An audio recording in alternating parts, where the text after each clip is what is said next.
बिस्मिल्लाहिर्रहमानिर्रहीम। 10th class mathematics Sindh board एक बार फिर आपको वेलकम करते हैं। आज का हमारा लेक्चर चैप्टर नंबर 17 एक्सरसाइज 17.1, जिसके अंदर हमने शुरू के दो क्वेश्चन और उनसे रिलेटेड जितने भी कॉन्सेप्ट्स थे उन्हें क्लियर किया था। रिप्रेजेंटेशन ऑफ सेट्स थी। उसके अलावा एक्सरसाइज 17.1 के क्वेश्चन नंबर 1 एंड 2 हमने कंप्लीट किया था। आज हम अपने नेक्स्ट टॉपिक की तरफ बढ़ेंगे इंशाल्लाह, एम्प्टी और नल सेट। स्टार्ट करते हैं। एम्प्टी और नल सेट डेफिनेशंस लिखी हुई है पहले तो एम्प्टी और नल सेट क्या होता है, यानी कि एम्प्टी भी कहते हैं इसे, नल सेट भी कहते हैं कि a set having no elements is called an empty. An empty मैंने एंड लिख दिया, एन एम्प्टी सेट और नल सेट। एक सेट जिसके अंदर कोई एलिमेंट ही ना हो तो उसे कहते हैं एम्प्टी या फिर नल सेट, और it is denoted by phi. ठीक है, ये जो साइन होती है ना, सिर्फ फाई पढ़ा जाता है, PHI, फाई। तो ये फाई होता है, ठीक है, या फिर इसे जो है वो दो कर्ली ब्रैकेट्स खाली ब्रेसेस जो होती हैं इससे भी डिनोट किया जाता है। ठीक हो गया, तो ये आपका नल सेट की डेफिनेशन होती है। एम्प्टी सेट का आ जाता है, सिंपल डेफिनेशन है, कोई एलिमेंट जिस सेट के अंदर मौजूद ना हो तो एम्प्टी या नल सेट कहा जाता है, और ये दो सिंबल से डिनोट किया जा सकता है। एग्जाम्पल इसके गिवन है, a set of natural numbers less than 1। तो वैसे नेचुरल नंबर जो कि 1 से कम है, तो नेचुरल नंबर 1 से ही स्टार्ट होते हैं। इसका मतलब क्या होगा कि 1 से छोटा कोई नेचुरल नंबर है ही नहीं। तो इसका मतलब कि जो ए सेट दिया हुआ है आपको एग्जांपल में, ये एम्प्टी सेट है। इसी तरह से बी सेट दिया हुआ है सेट बिल्डर फॉर्म में। क्या लिखा हुआ है कि set of all x's such that x belong to rational numbers and x square is equal to -2। यानी कि x जो है वो b के अंदर जो एलिमेंट्स है वो x है, और x यानी कि वो एलिमेंट जो है वो बिलोंग किससे कर रहे हैं, रेशनल नंबर से, और उनका जो एलिमेंट्स है उनका जो स्क्वायर है वो -2 के बराबर है। तो इसका मतलब क्या होगा कि ऐसा कौन सा रेशनल नंबर है जिसका स्क्वायर -2 होता है। तो हमने पढ़ा हुआ है कि कोई भी रेशनल या इरेशनल नंबर ऐसा नहीं है जिसका स्क्वायर -2 हो, यानी नेगेटिव नंबर हो। तो इसका मतलब ये भी एक एम्प्टी सेट है। तो सेट बिल्डर फॉर्म में लिखने का मकसद ये था कि हम जो सेट बिल्डर फॉर्म हमने पिछले लेक्चर में डिस्कस की थी उसी को हम बार बार रिपीट करते रहे, क्योंकि एक नया टॉपिक है आप लोगों के लिए। इससे पहले आपने बहुत कम बच्चे हैं जिन्होंने इसको पढ़ा हुआ होगा। ज़्यादातर जो है वो सेट बिल्डर फॉर्म नहीं पढ़ाई जाती 8 क्लास या 9th क्लास तक। तो इसका मतलब दोबारा से मैं इसको बता दूं कि जो यहाँ लिखा होता है इसका मतलब इस सेट के अंदर ये वाले एलिमेंट्स हैं सारे, और फिर आगे उसे जो है लिखे हुए को डिफाइन किया होता है कि इस सेट के अंदर x है, और x जो है कि जो एलिमेंट्स हैं वो किससे बिलोंग कर रहे हैं, रेशनल नंबर से, यानी कि सेट के अंदर रेशनल नंबर है। फिर आगे और मजीद उसको लिखा हुआ है कि वो उन एलिमेंट्स का जो स्क्वायर है वो -2 है, यानी कि वो जितने भी रेशनल नंबर जिनका स्क्वायर -2 है वो सारे इसके अंदर है। तो हमने पढ़ा हुआ है कि रेशनल नंबर या इरेशनल नंबर वो मिला के रियल नंबर बनते हैं, और रियल नंबर का स्क्वायर जो है वो होता ही पॉजिटिव है। रियल नंबर की डेफिनेशन ये है कि वो नंबर जिनका स्क्वायर पॉजिटिव हो तो वो रियल नंबर होते हैं। तो इस वजह से ये क्या है, एक एम्प्टी सेट में कंसीडर किया जाएगा, उसको शामिल किया जाएगा, गिना जाएगा। अच्छा, फिनिट सेट, फाइनाइट सेट भी कह सकते हैं इसको। प्रोनाउंसिएशन पे इतना नहीं होता, आपको इसके बारे में पता होना चाहिए कि है क्या।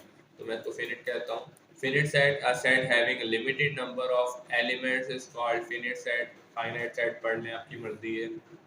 तो वो सेट जिसके अंदर लिमिटेड नंबर ऑफ एलिमेंट्स हो, यानी कि एक एलिमेंट्स की एक लिमिट हो, एंड हो रहे हो कहीं ना कहीं, उसे क्या कहा जाता है, फिनिट सेट कहा जाता है। एग्जांपल इसकी गिवन है, a इज इक्वल टू, यानी कि सेट a दिया हुआ है एक टेबुलर फॉर्म में 1 3 5 7 9। ये क्या हो गया आपके पास, सेट हो गया कि जो फिनिट है, यानी कि 1 से स्टार्ट होके 9 पे खत्म भी हो रहा है ये। अच्छा, लेकिन उसके अलावा बी सेट है, वो भी इसी तरह से ही है कि x such that x belong to natural numbers and x is less than 4। यानी कि जो आपके पास नंबर लिखा हुआ है, जो सेट है इसके अंदर सारे एलिमेंट्स x हैं, जो x है जो एलिमेंट्स हैं वो किससे बिलोंग कर रहे हैं, नेचुरल नंबर से, और वो एलिमेंट्स जो है वो लेस देन 4 है, यानी कि 4 से छोटे जितने भी नेचुरल नंबर हैं वो इस सेट के अंदर मौजूद है। इसका और वो कौन कौन से हैं वो हमें पता है, 1 और 2 और 3 है। तो तो बाकी इसके अलावा कोई भी नहीं है। इसका मतलब क्या हुआ कि इसमें भी एक लिमिट तक है नंबर, इससे ज़्यादा जो है वो नंबर्स नहीं है। तो ये चीज़ भी समझ आ गई होगी। और इसके अलावा infinite set, a set having unlimited number of elements is called an infinite set। एक सेट जिसके अंदर जो नंबर ऑफ एलिमेंट्स हैं वो लिमिटेड नहीं होते, यानी कि अनलिमिटेड होते हैं, वो क्या कहलाते हैं? Infinite set. A set example दी हुए set of all composite numbers. Composite numbers prime numbers के अलावा, यानी कि जिनके दो से ज्यादा फैक्टर्स होते हैं या दो से ज्यादा डिवाइजर होते हैं, उन्हें कहा जाता है कंपोजिट नंबर्स। तो एक सेट जिसके अंदर अनलिमिटेड नंबर ऑफ एलिमेंट्स हैं वो इनफिनिट सेट कहलाता है, जबकि कंपोजिट नंबर भी इसी तरह है कि वो इनफिनिट ही है, वो चलते ही रहते हैं। तो ये आपके पास था इनफिनिट सेट। उसके अलावा बी सेट पे भी एग्जांपल दी हुई है कि x such that x belong to rational numbers and 5 is less than x and x is less than 6। इसका मतलब क्या होगा कि सेट के अंदर सारे x मौजूद हैं और वो x यानी कि जो एलिमेंट्स है वो q से यानी कि रेशनल नंबर से बिलोंग कर रहे हैं, यानी कि उसके अंदर रेशनल नंबर्स हैं। और जो 5 है वो x से छोटा है और 6 जो है वो x से बड़ा है, यानी कि x जो है वो 5 और 6 के बीच में है। तो इस पूरे का मतलब ये बनेगा कि जो x है यानी कि एलिमेंट्स है, यानी सेट है, इसके अंदर जो एलिमेंट्स हैं वो कितने हैं, कौन से हैं? वो 5 और 6 के बीच वाले रेशनल नंबर्स हैं। रेशनल नंबर्स का मैंने आपको बताया हुआ है पहले कि रेशनल नंबर्स जो होते हैं वो किसी भी दो नंबर्स के बीच में अनलिमिटेड होते हैं। ठीक है, तो जो किसी भी दो नंबर्स के बीच में अनलिमिटेड होते हैं, उसकी वजह क्या है? क्योंकि रेशनल नंबर फ्रैक्शन होती है ना। रेशनल नंबर्स को हमने पढ़ा है, कोई फ्रैक्शन होती है, तो फ्रैक्शन हो तो वो तो अनलिमिटेड बन सकते हैं। ये चीज मैंने डिस्कस की हुई है हमने पहले, जो है वो 9th क्लास के लेक्चर में, पहले लेक्चर में भी शायद की थी और दूसरे में भी की थी। तो वहां पे आप लोग इसको जाकर देख सकते हैं कि जो रेशनल नंबर है, रियल नंबर्स बेसिकली, क्योंकि रेशनल भी रियल होते हैं, इरेशनल भी रियल होते हैं, तो ये रियल नंबर्स हैं वो दो नंबर्स के बीच में भी अनलिमिटेड जो एग्जिस्ट करते हैं।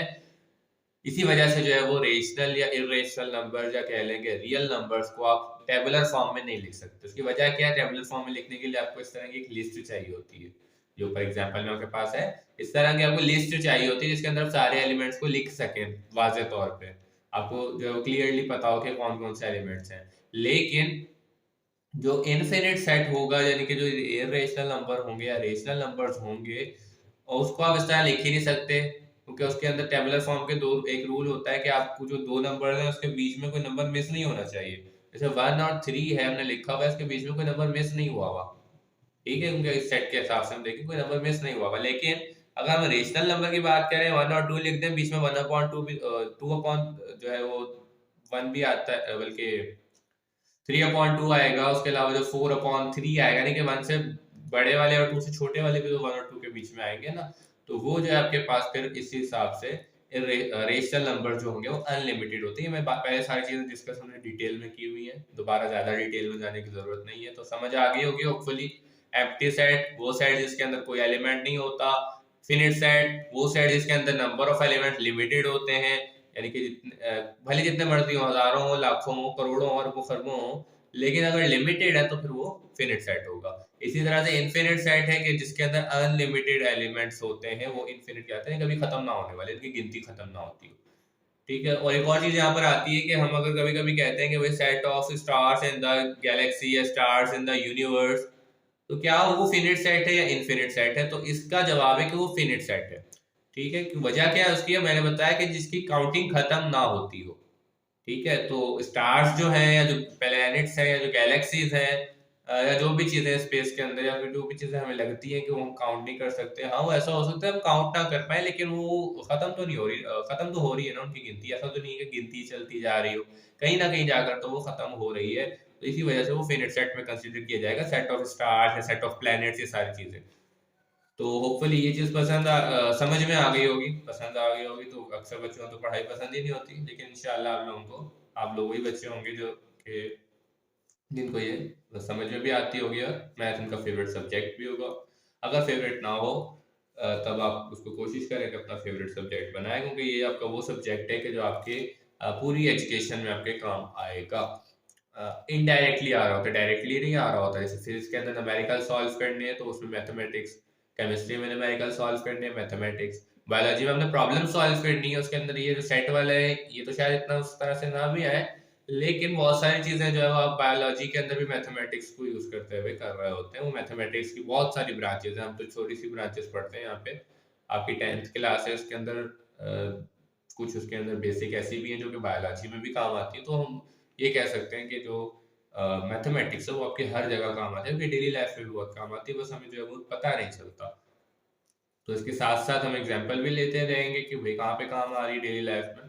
ठीक है, तो ये आपके पास जो है वो क्या कहते हैं एम्प्टी सेट, फिनिट सेट और इनफिनिट सेट था। इसी से रिलेटेड बुक के क्वेश्चन नंबर 3 एंड 4 है, उसे सॉल्व करते हैं।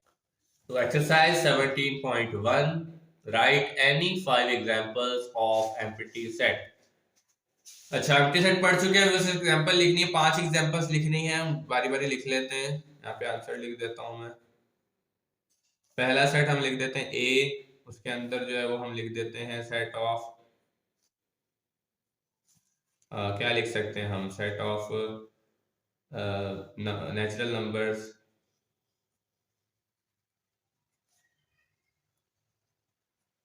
नेचुरल नंबर्स बिटवीन, बिटवीन के लिए मैं BW यूज कर रहा हूँ, बिटवीन 3 एंड 4। 3 और 4 के बीच में नेचुरल नंबर्स होते ही नहीं है, इसका मतलब एम्प्टी सेट होगा। इसी तरह से बी सेट कह लें, set of prime numbers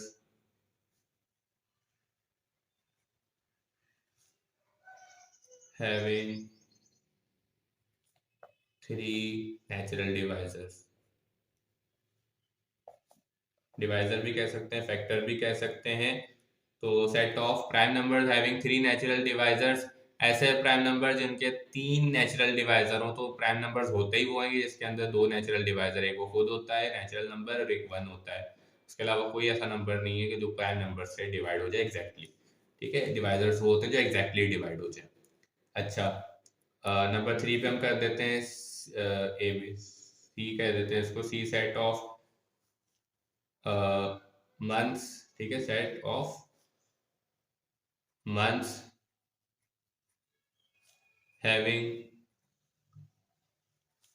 27 days. ठीक है, 28 वाला तो होता है फरवरी, 27 डेज, ऐसे महीने जिनके अंदर 27 डेज होते हैं, तो ये भी होते ही नहीं है, तो इसका मतलब क्या है कि एम्प्टी सेट होगा। नंबर 4 डी पे हम सेट बिल्डर फॉर्म में लिख देते हैं, set of all x's such that x belong to क्या कहते हैं इसको, real numbers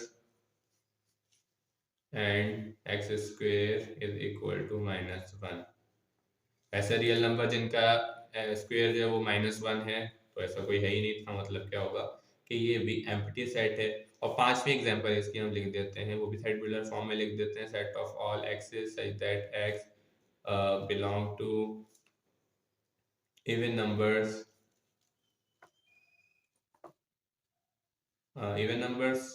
and x is between 5 and 6। ठीक है, 5 एंड 6। तो ये हो गया आपके पास, ये बिलोंग टू के साइन है, थोड़ी सी खराब सी बन गई है, इसको सेट कर लेते हैं। तो ये आपके पास था एक्सरसाइज 17.1 क्वेश्चन नंबर 3। बिल्कुल सिंपल था, आपका एम्प्टी सेट की जो है वो कुछ एग्जांपल्स, 5 एग्जांपल लिखने का कहा गया था, हमने वो लिख ली। आप अपनी तरफ से कोई भी लिख सकते हैं, अपनी तरफ से ट्राई करें, 5 और लिख लें, तो आपकी मर्जी है। ठीक है, तो ये आपके पास हो गया, आपकी प्रैक्टिस अच्छी हो जाएगी। क्वेश्चन नंबर 3 हो गया। अच्छा, क्वेश्चन नंबर 4 है, उसी से रिलेटेड फिनिट और इनफिनिट सेट्स है। Classify the following as finite and infinite sets. आपने ये बताना है कि इनमें से कौन से फिनिट है और कौन से इनफिनिट सेट है बस। तो पहला हम देखें set of Asian countries. Asian countries, अब एशियन कंट्रीज को अगर सेट में डाल दिया जाए काउंट किए जा सकते हैं, तो हम ये कह देते हैं कि भाई ये क्या है, फिनिट सेट है। ठीक है, तो ये फिनिट सेट हो गया, एशियन कंट्रीज है ना, काउंट किए जा सकते हैं। Set of all medical universities of the world, दुनिया की सारी मेडिकल यूनिवर्सिटीज, तो जाहिर सी बात है उन्हें काउंट किया जा सकता है, तो हम इसको कहेंगे ये भी फिनिट सेट है। इनकी जो काउंटिंग खत्म होती है, काउंट किया जा सकना और काउंटिंग खत्म होने में फ़र्क है। काउंट किया जा सकता मतलब ये कि उनको हम खुद काउंट कर सकते हैं, लेकिन काउंटिंग खत्म होना ये कि वो भले हम काउंट कर पाए या ना कर पाए, वो काउंटिंग जो है खत्म तो होती है, जिनकी काउंटिंग खत्म होती है वो फिनिट सेट होते हैं। Set of all real numbers between 6 and 9। तो अगर हम देखें रियल नंबर का, अभी अभी हम ये बार बार चीजें पढ़ रहे हैं कि 6 और 9 के बीच में रियल नंबर जो है वो बहुत सारे हो जाएंगे, अनलिमिटेड हो जाएंगे भाई। जो अनलिमिटेड होंगे तो इनफिनिट होंगे। हमने पढ़ा है कि दो नंबर्स के बीच में बहुत सारे हो सकते हैं, या तो हमें जो वो मतलब कि दो कंसेक्यूटिव नेचुरल नंबर के बीच में बहुत सारे हो सकते हैं, या तो फिर जो है वो तीन का इनके अंदर फर्क है, 6 7 8 9। तो ये इनफिनिट सेट होगा, ठीक है। अच्छा नेक्स्ट चले, set of all even prime numbers. All की बात आती है तो हम अक्सर सोचते हैं कि भाई ये इन्फिनिटी होगा, लेकिन एक चीज आपको याद रखनी है, सारी कंडीशंस को देखना है। Set of all even prime numbers, तो आपने ये बताना है कि भाई कौन से इवन प्राइम नंबर्स होते हैं। अगर तो वो अनलिमिटेड होते हैं तो इनफिनिट है, अगर वो लिमिटेड है तो वो फिनिट सेट होता है। तो इनफिनिट सेट तभी होगा जब वो अनलिमिटेड होंगे। तो इवन प्राइम नंबर्स कौन से हैं, सबसे पहले तो उसे चेक कर लेते हैं ना। तो सबसे पहले हमारे पास प्राइम नंबर आता है इवन है 2। उसके बाद आप चेक करें, उसके बाद कोई आपको इवन प्राइम नंबर मिलेगा ही नहीं, सारे जो है वो ऑड होंगे। तो इसका मतलब ये एक फिनिट सेट है जिसके अंदर एलिमेंट ही एक है, ठीक है, ये फिनिट सेट है क्योंकि एलिमेंट ही एक है, हमने काउंट कर लिया एक element. Set of all odd numbers less then 5। अब इसमें भी कंफ्यूजन हो सकती है, तो एक चीज याद रखनी है, उन्होंने ऑल ऑड नंबर्स का है, पॉजिटिव ऑड नंबर्स नहीं कहा। तो 5 से बड़े तो उन्होंने मना कर दिया कि लेस देन 5 होंगे, लेकिन छोटे भी तो इतने सारे हैं ना, माइनस में चले जाए, -1 -3 -5, तो ये भी सारे क्या खत्म ही नहीं होंगे, लेस देन है 5 से। तो इसका मतलब ये भी इनफिनिट सेट कंसीडर किया जाएगा, इनफिनिट सेट, ठीक है। तो मुझे होपफुली अपनी बात में पूरी समझा पाया होगा। ये तो क्वेश्चन नंबर 17, एक्स्ट्रा 17.1 का क्वेश्चन नंबर 4 भी हमने कंप्लीट कर लिया। तो आज के लिए इतना ही है इस लेक्चर में। हमने क्या क्या आज पढ़ा, empty set, finite set, infinite set, और इससे रिलेटेड बुक की एक्सरसाइज 17.1 के क्वेश्चन नंबर 3 एंड 4 हमने पढ़े आज। होपफुली बिल्कुल क्लियर हो चुका होगा। जो चीज ना समझ आए आप लोग पूछ सकते हैं इंस्टाग्राम, फेसबुक या कमेंट सेक्शन पे, वहां इंशाल्लाह रिप्लाई करूंगा। और अगर वीडियोस के लिए बनाने की जरूरत पड़ी दोबारा से, तो दोबारा से एक नई वीडियो भी बना लूंगा। लेकिन इंशाल्लाह आप लोगों को ये बात जो है पूरी क्लियर हो जाएगी। तो अब तक के लिए इतना ही, अपना ख्याल रखिएगा, इस चैनल का भी। और वीडियो जो है या फिर चैनल है या जो भी चीज़ है आप देखते हैं, इसे लाइक शेयर सब्सक्राइब कर दीजिएगा, चैनल को लाइक और शेयर कीजिएगा वीडियो को। इससे ये क्या है, बाकियों का भी फायदा होगा, साथ में मेरा अपना भी फायदा होगा। तो होपफुली पसंद आई होगी, सारी चीज़ें समझ में आई होंगी। अपना ख्याल रखिएगा, फी अमान।